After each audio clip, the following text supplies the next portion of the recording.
ఇవాళ మనం ఇంట్లోనే చాలా సులువుగా చేసుకునే ఒక స్వీట్ చేసుకుందాం. ఇది ఇంకా మిగిలిన స్వీట్స్తో పోలిస్తే చాలా హెల్దీ కూడా. సో ఈ శ్రీఖండ్ని మనం పెరుగుతో చేసుకుంటామన్నమాట. ఇది నేను ఇంట్లో తోడుపెట్టిన పెరుగు, ఫుల్ క్రీమ్ మిల్క్తో చేసిన పెరుగు. మీరు బయట కొన్న పెరుగుతో కూడా చేయొచ్చు. అయితే పెరుగు బాగా పుల్లగా ఉండకుండా చూసుకోండి. ఫస్ట్ అయితే మనం శ్రీఖండ్ కోసం హంకర్డ్ చేయాలన్నమాట. అంటే పెరుగులో ఉన్న నీరు మొత్తం బయటకు వచ్చేయాలి. సో దీనికి నేను ఒక ఫిల్టర్ చేయడానికి ఒక మంచి క్లాత్ తీసుకున్నాను. సో ఇందులోని నా పెరుగు వేసేస్తున్నాను అనమాట. ఈ పెరుగు వేసేసి నేను ఈ క్లాత్ కట్టేస్తాను అనమాట. ఈ గుడ్డ గట్టిగా చుట్టేస్తే ఆ నీరు మొత్తం బయటకు వచ్చేస్తుంది. ఇదిగోండి, పెరుగు మొత్తం వేసేసాక గట్టిగా చుట్టేసుకోవాలన్నమాట. అప్పుడు మనకి హంగ్ కర్డ్ వస్తుంది.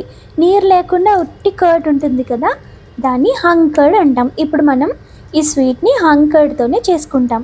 సో నేను ఇలాగా ఇంచుమించు ఒక 15 గంటలు వదిలేసాను నీరు మొత్తం బయటకు వచ్చేయాలని. అయితే నేను ఇది ఫ్రిడ్జ్లో పెట్టేసాను అనమాట. మళ్ళీ బయట ఉంచితే పెరుగు పులిసిపోతుంది కదా, మనకి ఈ పెరుగు కమ్మగా ఉండాలి, పులవకూడదు. సో 15 గంటల తర్వాత ఫ్రిడ్జ్ నుండి తీస్తే ఇలా నీరు మొత్తం బయటకు వచ్చేసింది అనమాట. అంతే, ఇప్పుడు మనకి హంగ్ కర్డ్ అయిపోయింది. ఏం లేదు, ఇప్పుడు ఈ హంగ్ కర్డ్ మనం మిక్సీలోకి తీసుకొని ఆ తర్వాత నేను మరిగించిన ఒక 2 టేబుల్ స్పూన్ల పాలలోని కుంకుమ పువ్వు వేసి ఒక 2 గంటలు ఇలా నానబెట్టాను. చూడండి, రంగు వేసినట్టే వచ్చింది కదా. ఇది న్యాచురల్ కలర్, మనకి కుంకుమ పువ్వుతో వచ్చిన కలర్ అనమాట. సో అది కూడా నేను మిక్సీలో వేసి ఒకసారి మిక్సీ పట్టేసుకుంటామన్నమాట, సాఫ్ట్గా స్మూత్గా అయిపోవడానికి. చూడండి ఎంత చక్కటి న్యాచురల్ కలర్, ఎంత బాగుంది కదా. సో ఇందులోకి కొంచెం పంచదార పొడి, ఇది మీకు మీ ఇష్టానుసారం వేయండి. కొంచెం వేసుకుంటారా, లేదు మీకు తీపి ఉండాలంటే ఎక్కువ వేసుకోండి, ఇది మీ ఇష్టం అనమాట.